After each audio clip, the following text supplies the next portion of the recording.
Let's now talk about the aspect of taking our finances that we have and how we manage them on a day-to-day operations. There's different levels that we have in the organization, especially for planning. We talk strategic, 3 years plus, tactical, 1 to 3 years, and operations is 1 year or less. And let's take a talk about the aspect of operating funds. It really is the money that we set aside to meet the day-to-day needs of the business. You have to control credit operations.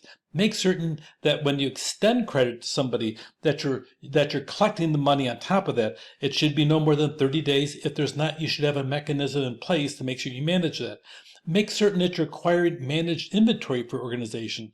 You don't want to receive an order for either labor or for product and then not be able to fulfill it. If it's a matter of labor, you need to have staffing available to make certain that when you ever receive an order, that you're in a timely fashion addressing that need. Or if it's an order for product, that you have it on hand or rapidly available, or let the customer know how soon you can have it.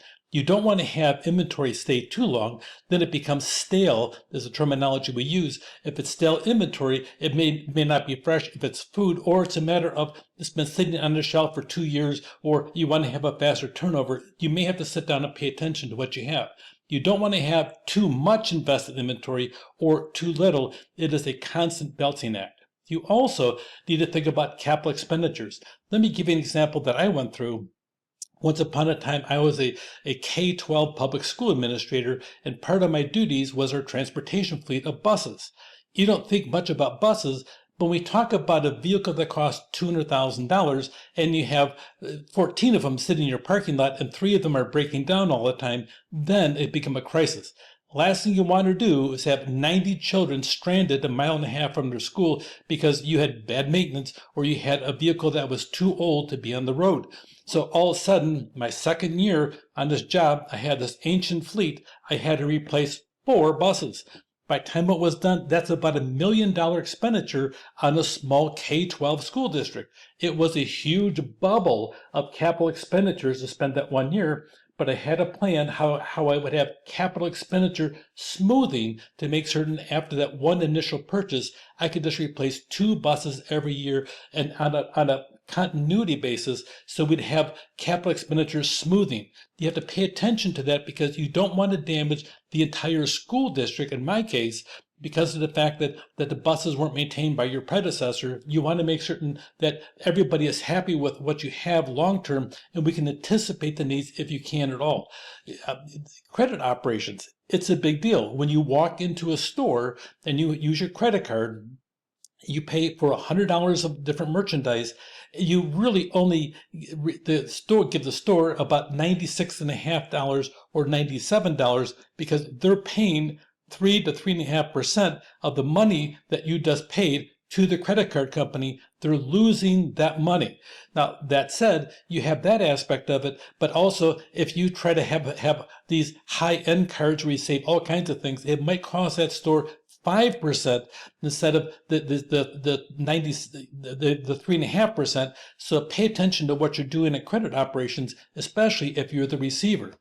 If you have them, make certain you understand your contracts, because now not all cards are 3%. Some of them are 4%, some are 5%, depending upon what they have. To improve your cash flow, sometimes you have to raise prices.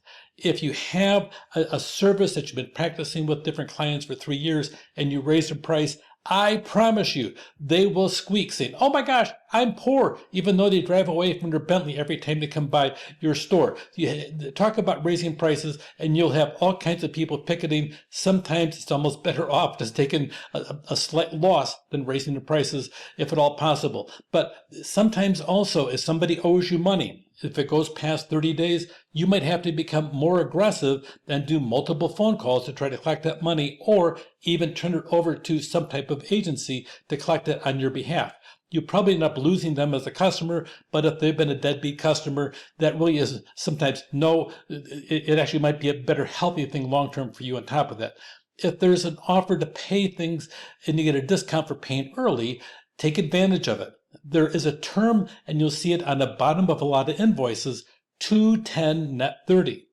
210 net 30, a 2% discount if you pay it off in 10 days, and after 30 days, the whole balance is due. So if there's an opportunity to save even 2%, 2% across your whole budget can end up being a lot of money depending upon how much you need it and where it's at. If you're a big company like GM, you pay it in 30 days and take the 2% anyway on top of that. So it depends who and what you are, but if you have an opportunity to save money with a discount, take advantage of it. Use credit cards carefully. They can cost you 20 to 25% if you go past your 30 days. The best way to use the credit card is as the 30 days approaches, after you make your purchase, you pay it off every single month, just like clockwork. You don't want to sit down and have the credit card out there because, oh my gosh, you may sit there and have to sit down there and sell your entire product, or who knows what you have to do to make sure that happens. You don't want to go there.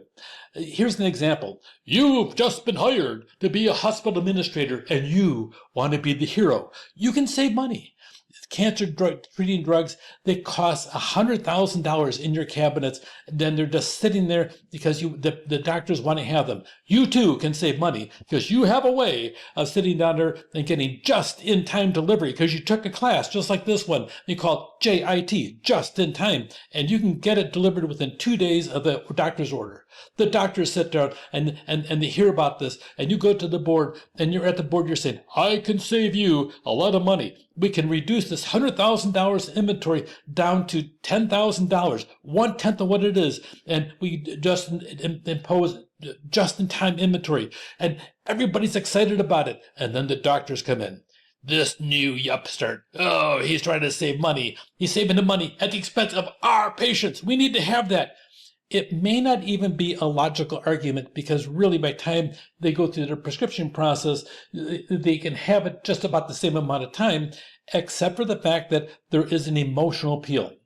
Whenever you talk about money, expenditures, or changing the way things are done, always be cautious because it tends to be political whether you like it or not. So be cautious. There's two ways really to go and obtain more money for your organization. You can go debt financing or borrowing money. Keep in mind, when you borrow money, you have to repay it, and you'll be paying some type of interest rate on top of it, even if you sell a bond. There's another way called equity financing where you're selling part of the company, and that's called a stock sell. When you sell stock, that's equity for your company. So pay attention to that. That tends to be long-term financing, which is something more than a year, or short-term financing, which you can borrow through debt financing, sometimes on a short-term basis and sometimes on a long-term basis. Here's why you need funds. Sometimes in short-term monthly expenses, an emergency happens, you had an underground sewer line break 30 feet down, you have to sit down and pay a lot of money to fix it. One time I had a high-low driver, thought he was really clever. He picked up an entire tank of pesticide, and he went up a hill, and as he went up the hill, the tank tilted back at him, and he's doused on pesticide, and it went down the drains, and it went into the drains that dumped into a nearby open water filter, and it cost us a small fortune to sit down and have it. It was an emergency for a couple $100,000 by the time we were all done. So that was an emergency we didn't anticipate. We had the guy to deal with, and that was the other part. We had to deal with that, so it cost quite a bit of money by the time we were done. An unexpected emergency. You'll have those weird things happen to you sometimes. It could be a cash flow problem. You're waiting for somebody to pay, and you know they're going to pay. It's just that they have a financial problem themselves, so it could be a problem. You want to expand your current inventory. All these are what we call short-term funds, and you can borrow them at the bank if you have a good open line of credit. Long-term, for new product development, replacement of capital equipment, the capital equipment typically depends upon the size of the firm. It can be anywhere from $15,000 to several $100,000 for one piece of equipment. You want to make certain that you have that. Different methodologies depending upon what you're doing. Trade credit, let's say that you have a store and your air conditioner on the roof, you have a rooftop unit, and you need to have somebody come and fix it. You call, hey, Harry and Joe's air conditioning. I need you to come over here and fix this air conditioner. All right, we haven't done business with you before. I'm good for it. So they come out and they repair it and everything else, and they're extending trade credit to you, expecting you to pay it off 210 net 30. We talked about 2% if you pay it off in 10 days, otherwise it's due after 30 days. That's called trade credit. Other times, you can sit down and get a promissory note, which is a signed document, and think about how much money is out there. By the way, would you like to be a millionaire? Let me give you a quick tip on this. At the age of 20, the ripe old age of 20, if you have $1,000 in the bank and you max out your IRA contribution of $7,000 every single year, starting at 20, and every year you max out what you can for $7,000. And by the way, the $7,000 changes depending upon the mood of Congress. So make sure you send your congressperson a giant chocolate chip cookie, and that'll maybe they'll vote your way depending upon how you want. Anyhow, but from $1,000 to make age 20, $7,000 annually, and you get an average interest rate of 6%. Over the next 40 years, you will have over $1 million. Now think about that. 40 years, 40 times 7 is 280,000, plus you toss in the initial 1,000, so 281,000. Miraculously, it ends up being 1.1 million. That's called the power of compound interest. Pay attention to that. It's a good way to make money.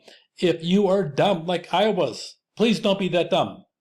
I did not get my retirement plan until I was 34 years old, and I didn't think about it. I thought, no, I can do it. I'm invincible. Yes, all 20-year-olds are invincible. So by the time it was all done, I'm playing catch up still to this day.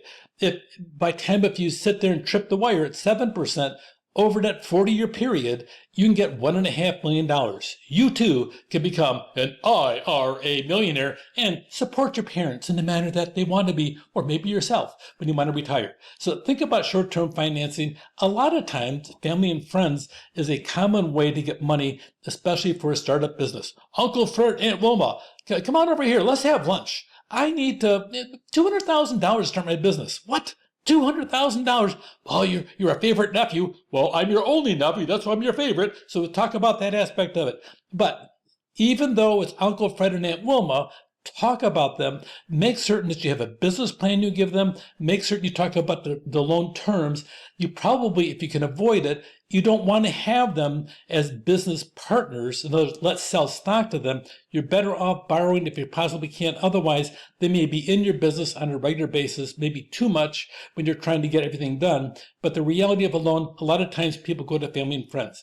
You can go to a commercial bank and talk to them about the idea of a loan.